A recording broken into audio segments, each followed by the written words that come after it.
Thanks very much, Megan, and to all the attendees. Thank you for staying out for this keynote address. My guess is that all of the appropriate recognitions and acknowledgements of Maori and of other guests have already been made.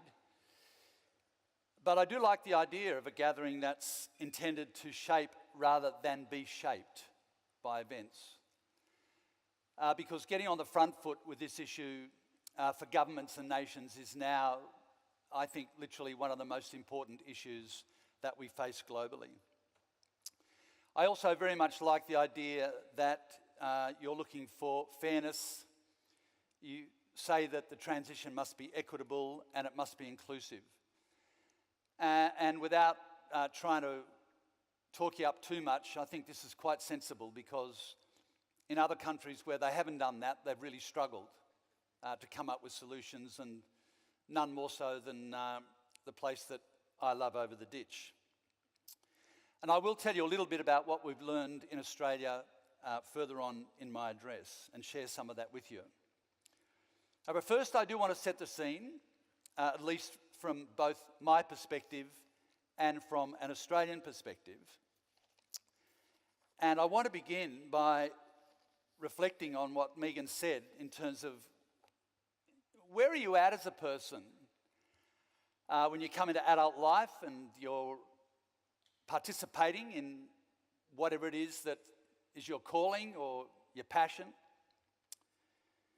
And so a lot of us are people that did grow up at an earlier time, and now you find yourself with these responsibilities. It comes around pretty quickly, in my experience, and in my experience, you don't have that long. So you've got to make the most of it.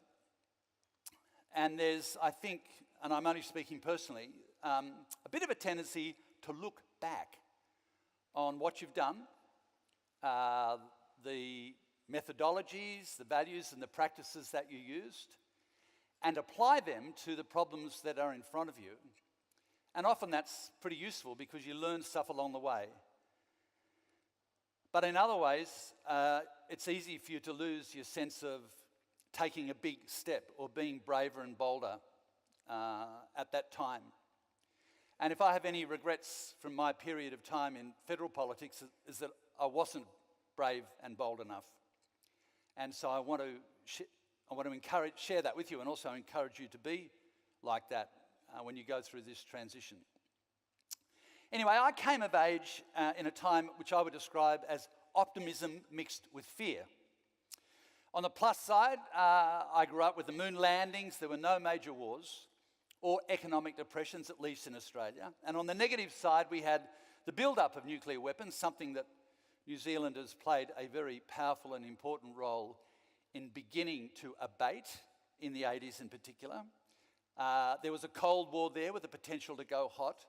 We saw emerging environmental degradation and, of course, significant widespread poverty in many developing countries. Some of these issues have been partly or fully resolved. A number are still works in progress, but now, of course, we have the climate crisis, or climate chaos, as I prefer to call it. I don't like calling it climate change. It sounds way too benign. And this issue, as all of you here will know, particularly if you've listened to the scientists or read the reports, really can put the foundations of what we do into a tailspin. And critically, I think, make it even harder for local and national and global communities to prevail over the challenges that are in front of them. And I was talking about this last night in Melbourne, and the reference there I made isn't one which is going to ring much of a bell here, but I do want to just talk about it in one way, because whilst there are other examples that appertain, this one for me was very pungent. So I had a lot of experience in politics and music, and you get a lot of confronting things that go on, and some of them you care to remember and some of them you don't. And I served in the Australian Parliament for nearly 10 years, and when we were in opposition, I was actually the shadow climate change minister. So I had responsibility with my colleagues for actually drawing up the first raft of climate change policy, including the first emissions trading scheme, which founded in difficult ideological politics later on. And then I had time in government as Environment Minister and then later as Education Minister. But the most confronting thing that I ever experienced, we'd been talking about signing the Kyoto Protocol, how important it was, and our political opponents really were saying that there was no such thing as climate change, and even if there was, it wasn't that bad, and even if it was that bad, we didn't need to sign the protocol. And we were saying, well, be that as it may, the world's getting warmer and we're going to see, tough things happening with extreme weather like bushfires of greater intensity. And as it happened, we had a terrible bushfire outside of Melbourne in 2009, which was called the Black Saturday bushfires. And I was one of the first politicians to visit. And I've grown up both in the city and in the bush in Australia, so I thought I was ready for what I was about to see, but of course nothing prepared me for it. It was a terrible loss of life. 173 people perished. Nearly about another 500 were injured. And certainly those losses are felt very strongly, as you can imagine, particularly after what you've been through in Christchurch. Those losses and that kind of hit when something terrible happens continues to ripple down, both through families and friends and community. And that's still the case. I went back for the 10-year anniversary and people were still raw, terribly raw. The bush, our Australian bush, that some of you will know, had gone quiet. Tens of thousands, actually over 900,000 to 1 million native species obliterated. And the hills were like a moonscape. There were just, as far as the eye could see, just these black sticks up in the air, just standing there, nothing on them at all, just shaking like that, and a sea of white ash that stretched out as far as the eye could see. And as I was looking at this, I was confronted by the loss, but equally by the thought, and it must have occurred to others, that this was a taste of things to come. Yes, bushfires are a part of Australian life, to be sure, but it was obvious how much more vulnerable we were as days grew hotter and summers grew longer. And that was part of our rationale for wanting to get an emissions trading scheme in place. Now that's 10 years ago. 10 years later, we've emerged from another record-breaking hotter-than-hell summer. Our single most important river system, the Murray-Darling River System, which runs down through Queensland and New South Wales, and then along the New South Wales-Victorian border and down into South Australia, is on its knees. The river has stopped flowing in parts. And again, bushfire activity is off the scale, and emergency services, the fireys, the emergency service people that go out, civil defence and others are really battling to keep up with it. So that's why I say climate change is not remotely adequate to describe what we're seeing around us. A more accurate description is climate chaos, and we see it in other parts of the globe. Not so much here, but in other parts of the globe. Now, I'm hopeful that we'll get on top of it, but I think we need to face up to the reality of what the science is telling us in order to do that. And I've got hope because I can look through the smoky haze of history, and I can see that over time there are movements, communities, and sometimes nations that do lift up and get on top of a really big and difficult problem. And I can see it now in our schools and in the boardrooms, on farms and around the dinner table when families are talking at night. People will organise, they'll galvanise others and they'll bring forward solutions. But it's not going to be easy. And one of the things that makes it hard is delay. And the other thing that makes it hard is a lack of faith in the capacity for ingenuity and innovation. What isn't often recognised and known is that eventually the Labor government, of which I was a part, did introduce a price on carbon, not quite like your neutered down ETS that's been limping along a little pathetically for a few years. Hope I'm not being too harsh. I'm talking about a real one. Anyway, eventually it did come into the Parliament. The first iteration having essentially been torpedoed from both the Greens party on the left and the ideological wing of the Conservatives on the right, actual emissions reduced. That's the holy grail of climate policy. We started to reduce emissions. Not only that, but compliance from the emitters ran at close to 100%. The sky did not fall in. Businesses did not go broke. People were not thrown out of work. In actual fact, the country kept ticking along pretty much as the Treasury projections had told us that it would. It was a brief but successful interregnum, even though it did have limited ambition. And it can work again, and it will work again, provided you have the right signals going into the marketplace and you're resolute about wanting to see it happen, not a little bit iffy about whether it's a good idea or not. Now, there'll always be voices that speak against making change of this kind. There's always recalcitrants, nation states. Saudi Arabia is consistently trying to undermine the negotiations internationally because they produce such a lot of oil. Corporations and individuals, all those that have a threatened business model, sometimes, not always, will just simply be recalcitrant. In our country, at least, some actually just choose to literally deny the facts. They'll grab a conspiracy theory to justify their superstition, even though they're actually in government at the time. Then there are others that persist in thinking that there'll be a major technology pill which is going to emerge that can instantly cure the warmer planet disease. They even get excited about people, maybe America's rich listers, settling on Mars. It's only a matter of time where conditions are so conducive to fertility. Growing vegetables is going to be a doddle up there for those millionaires. But seriously, others, I think, seem a bit afraid of humanity actually coming together. You might remember that Nelson Mandela expression, that quote about the deepest fears that people have is actually of being powerful beyond measure. There's something in that.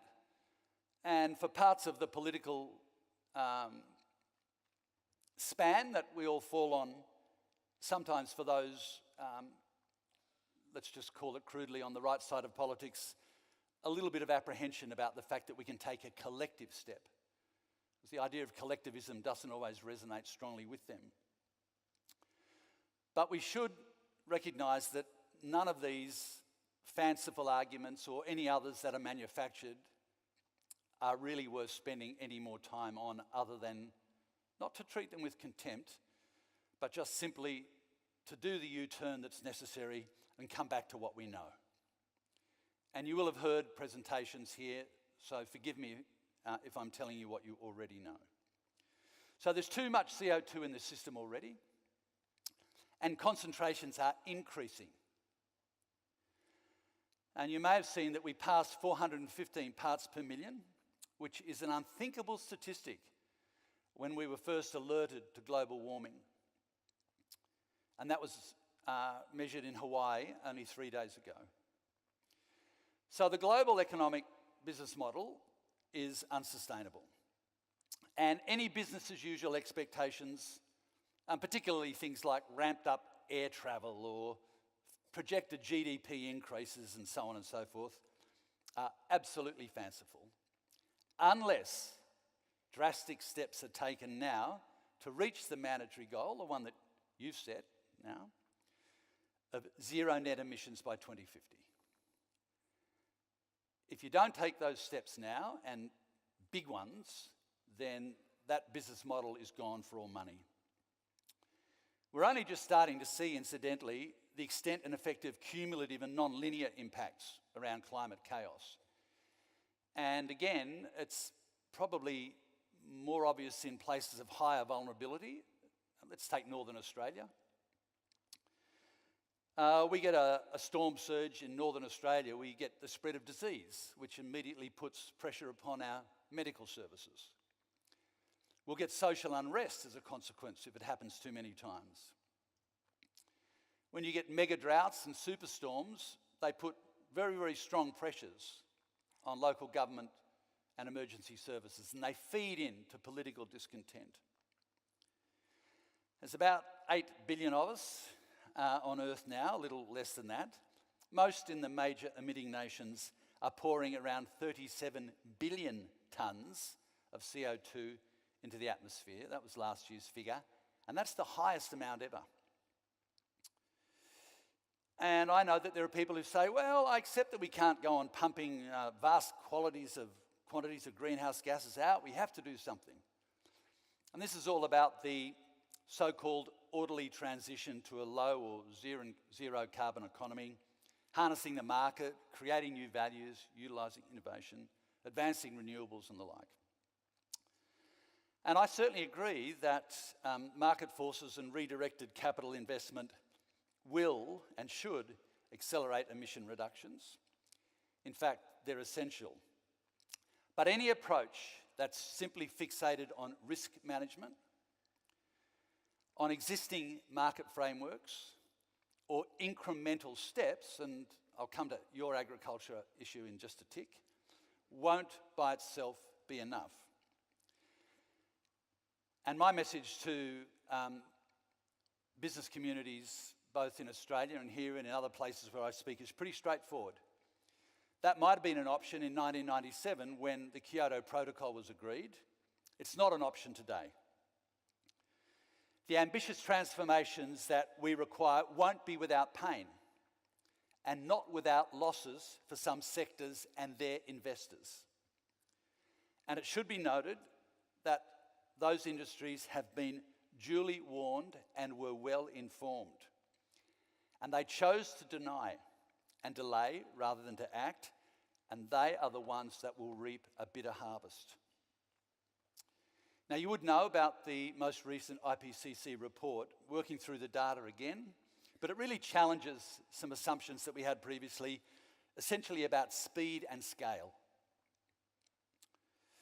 So the tipping point that scientists very cautiously refer to when we actually lose control of the world's climate is closer than most people think. And of course, we now know that really halving emissions by 2030 and reaching that net zero goal limits warming potentially to 1.5 degrees, past which point we've got a runaway climate. Now, we won't have the human race extinct in 11 years because that's not far away, 2030. As you get older, things seem to move a little bit quicker. It's just around the corner. But whether it's rising seas, whether it's spreading deserts, whether it's economic dysfunction and collapse, whether it's nations warring over scarce resources, whether it's ecosystem breakdown, in a longer time frame, that's the end game. After all, we're at the top of the food chain, not the bottom. And in a global world, even in Aotearoa, New Zealand, Kiwi land, you're still either going to be affected or will have those affected coming to you. In Australia, we're seeing a welcome increase in concern about this, and we may even be in the last throes of a climate election. It's young people who bear the burden of a failure to act that are coming out onto the streets. And civil disobedience, the type of activism that defined my early days as a campaigner against nuclear weapons, has emerged again, courtesy of the Extinction Rebellion and, in our country, school strikes for climate. And I applaud that activism. And we're seeing increased momentum in the business community. Internationally, there is a lot on the go. It's been on the go for some time. The European nations, I think, well, not all of them, but some of them are on the front foot. China and India are out of the blocks. And we're seeing countries step up how it is they want to actually approach the issue. In other words, bringing it from the margins right into the centre. The announcement by the UK government that it would phase out coal-fired power. In fact, I think today or yesterday they may have had a day completely running their electricity system on renewables. And you do a fair bit on renewables, but obviously can and want to go a lot further. And then that recent parliamentary declaration of a climate emergency, which was driven by the Labor opposition. It's happening in other places as well. A sign of things to come, the Green New Deal et al. And now here, your government's made an important announcement, which is what this summit is about. and you're really on the way as well. Let me have a look at what I think coming to grips with the crisis might entail. In this economy, some of my comments are contained because of the large amount of methane that your cows produce. But the approach that I'm taking is that it's really a matter of national defence and security. And what you do when you're addressing those sorts of issues, where there are risks that threaten your peace and stability, is you look at the facts. And once you understand the facts, then you work out how you're best going to take decisive action to respond to them.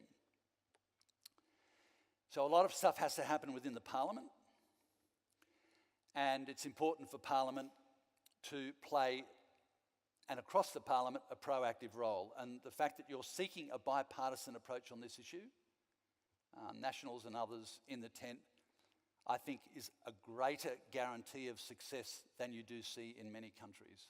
I strongly, strongly endorse and applaud that approach. You have to look for all of the opportunities within your economy and the way in which you deploy resources to make savings. And that's not only on the hard things, where you have made some decisions, but that's on everything. And you need to get your good scientists in a room and your practical people, and I can't remember the name of the expression, but I think it was 3-bale wire or 4-bale wire. Have I got that wrong? Do you know what I'm talking about? Probably not. That's the one. You invented it. New businesses are going to come through with that attitude and that approach, operating both at small and at macro levels. And they'll profit greatly from the old leadership, and they'll replace the old businesses. And we want to celebrate their success when they come through. Always there will be a group that will be saying it's too hard, it can't happen that quickly, the issue is not maybe quite as serious as we all think. They're going to be left literally behind in the ashes. You probably need to think about some significant public works schemes to make the country more resilient to the kind of impacts that you're going to face. And certainly that would have a substantial participation by Maori and others. And of course, you've got to get quickly out of coal and oil and gas, and I understand the government's policies on those at this particular point in time. Just have a look at the jobs growth ratcheting on renewables, just about anywhere really. And the speed of deployment, absolutely staggering. When I was first working up policy for, hopefully, the incoming government on climate change, and when you're in politics, you tend to moderate everything. You have to, and it's sensible to do it. You don't want to overreach. And we took the advice of the government departments and the scientists. I'm thinking about the deployment of solar, for example, but there are other examples. And we made the appropriate adjustments to the economy to provide some incentives in the first instance to get the thing up and running. It so far outran our projections, it was scary. And we have now a runaway renewable industry happening, notwithstanding the fact that we've had a climate-denying government for 5.5 years and very few signals in the marketplace to assist. It has just happened. You need more information to be provided to your public in an accessible and a clear way and regularly.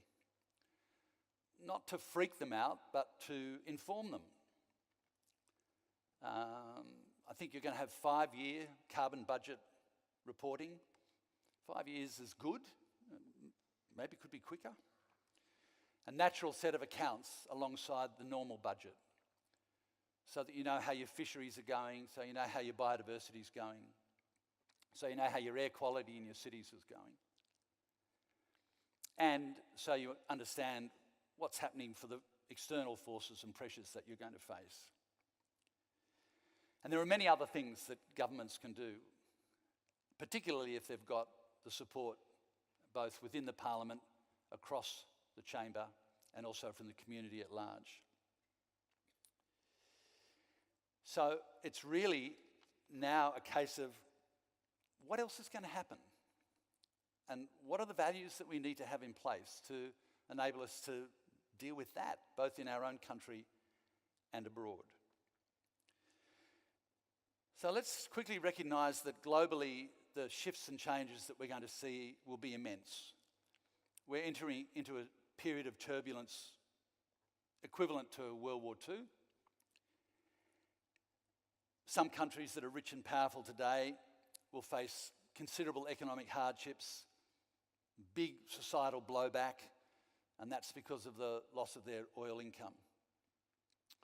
Regionally, we'll see food and climate crises driving climate refugees towards us on a scale beyond anything that we've faced, and that will certainly require a big rethink in Australian politics and across our culture about that issue. That's not implausible. I mean, even the best case scenarios for managing climate change at this point in time show that we've got worse impacts coming because of the heat that's in the system. We've got to suck some of that out as well. We need big carbon sinks.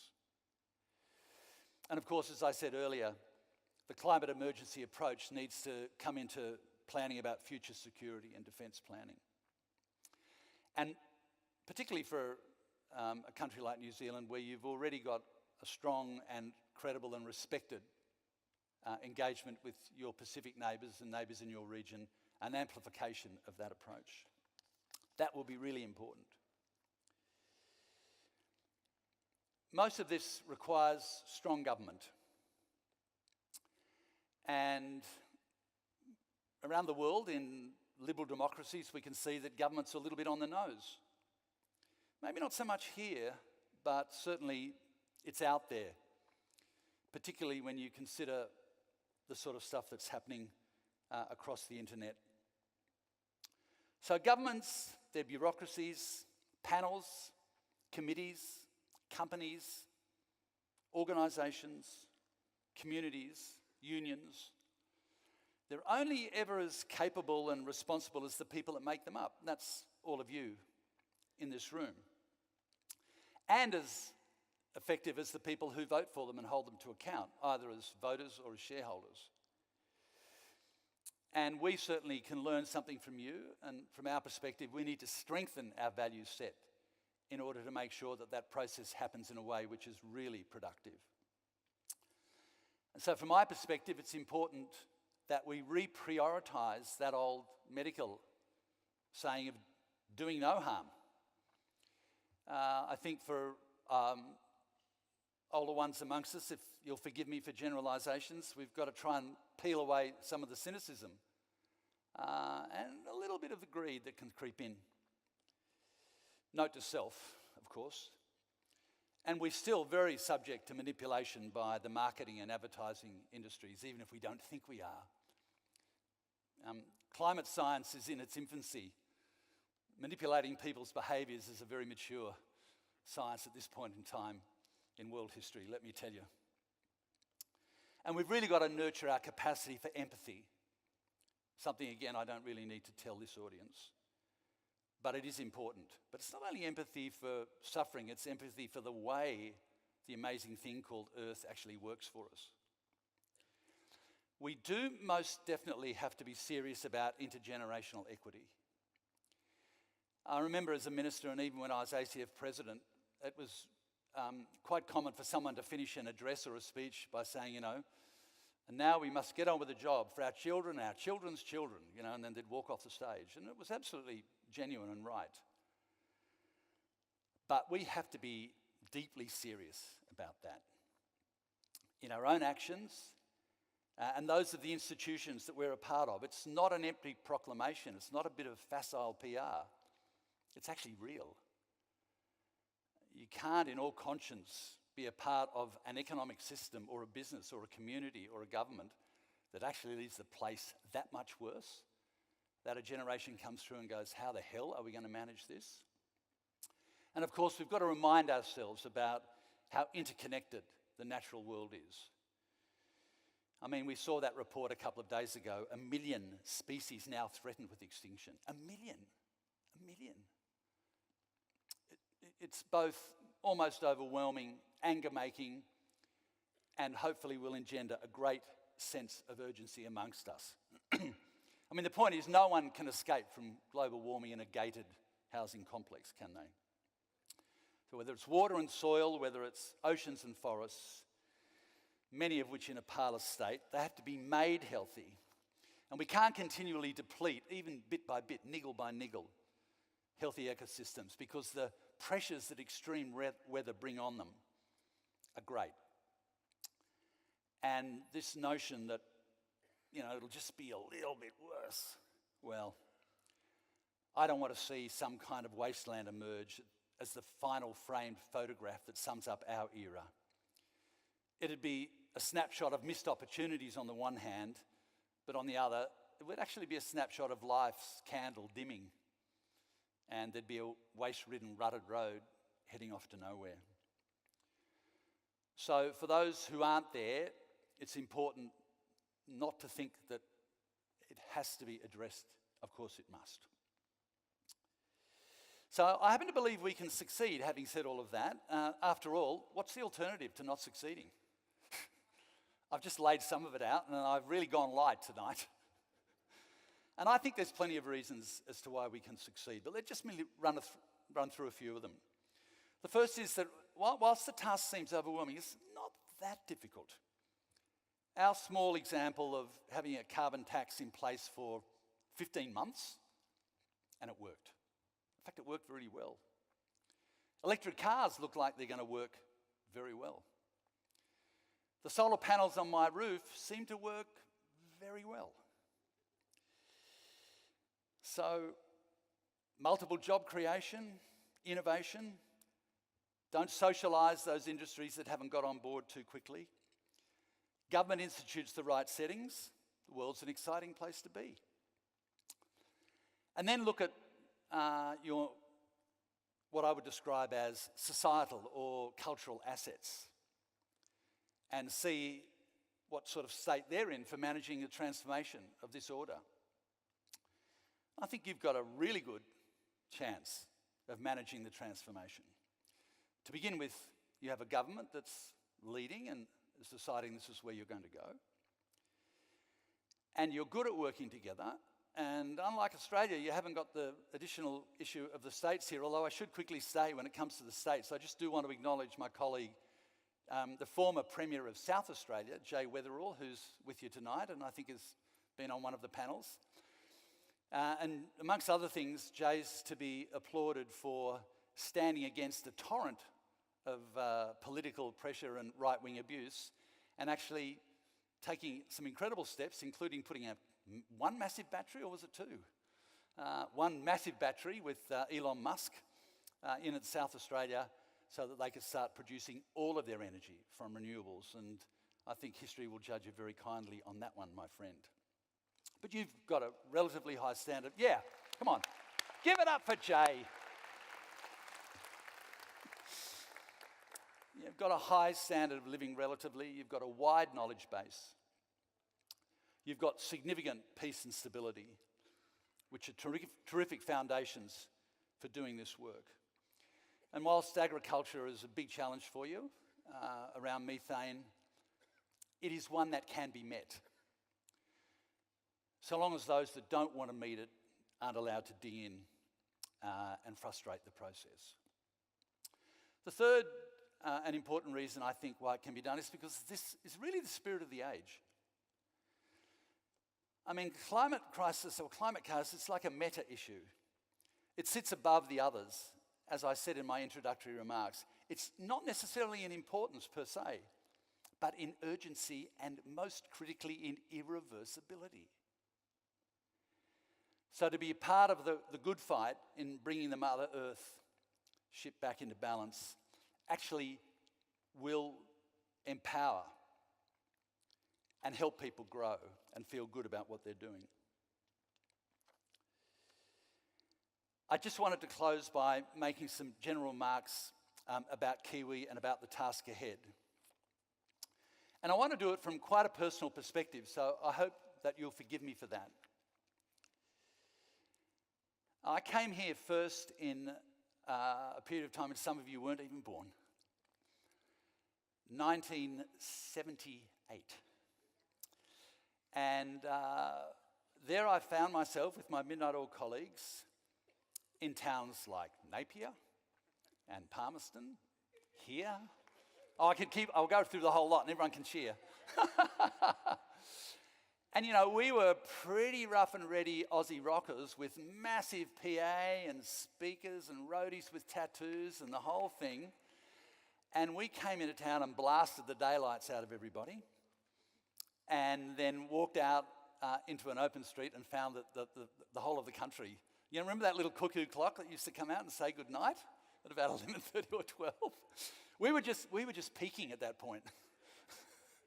We didn't know what to do, and we were in, 1.5 stars. There I was, actually, but I admired the frankness, of New Zealanders and their down-to-earthness. We played in that tiny little hotel in Napier. I think the woman that ran it was a woman called Lady Larges or something like that. She'd definitely done time in a bordello. And it was tiny and it was packed. A lot of people came and it was hot. And, we worked hard and I was sweating. And I got off stage and I said to one of the bar people, "Is there any chance of me having a shower or a bath?" Yeah, go upstairs. Pete, go upstairs and have a bath. I thought, oh, great. So I went upstairs, a little hotel, up the rickety stairs, timber, built in the 1900s or whatever. Found the bath, claw-tooth bath, bit of bubbles. Oh, God, I was just in heaven. I couldn't believe I'd lucked out. Filled it up with hot water. I'm lying there. She bursts in. Oh, she said, "I've seen it all before." Just came to ask me whether I wanted a beer, which for an Australian was very welcome. I'm digressing a little, but really, we spent a good deal of time playing our music here, and then, of course, later on, was lucky enough to be back when I stood for the Senate for the Nuclear Disarmament Party in 1984. And it was there, I think, that New Zealand, in some ways, particularly on the world stage, came of age. And you displayed an impressive independence of mind and a very strong moral perspective on what was really, and still remains, slightly less so, but I won't go into that tonight, one of the important global issues. Now, you didn't have a nuclear weapons industry here in New Zealand, unless I'm mistaken. And I'm not sure that many nuclear weapons were pointing at you, if I think about it now either. And certainly once you got kicked out of ANZUS, so-called, put in the freezer for about 10 years, no one really cared. But you cared. And the role that was taken both by the country and also by non-government organisations here had an incredibly important influence and impact on global affairs and on the beginning of the START reductions. And now, of course, as we have significantly less nuclear weapons around, I'm not going to go into Trump land here, but as well as that, of course, in support for a new nuclear weapons-free treaty. And there are many Australians, and I know I'm speaking for a number of my fellow countrymen and women, who really felt that you were leading us at that point in time. And you were showing something to us of real importance in the world, that those sorts of decisions and actions can make a difference. And you were prepared to stand your ground. And I want to take this opportunity, even though I'm talking about something else, to acknowledge that tonight. But there's a link. And I'm sure you see it and you feel it. Because we've got to sidestep this thing and we've got to get on top of it. And every country, every company, every community, every person has a role to play. And if you're able to do it in concert with one another, the likelihood that you will succeed here and that your influence will be felt far and wide is that much greater. So may I commend the Just Transition Summit and its attendees. May I wish you every success in the not altogether easy times ahead, but the most important and necessary times of all. Your own community, your kids and your grandkids will depend upon it, but the world will too. So go for it, my friends, and thank you for listening.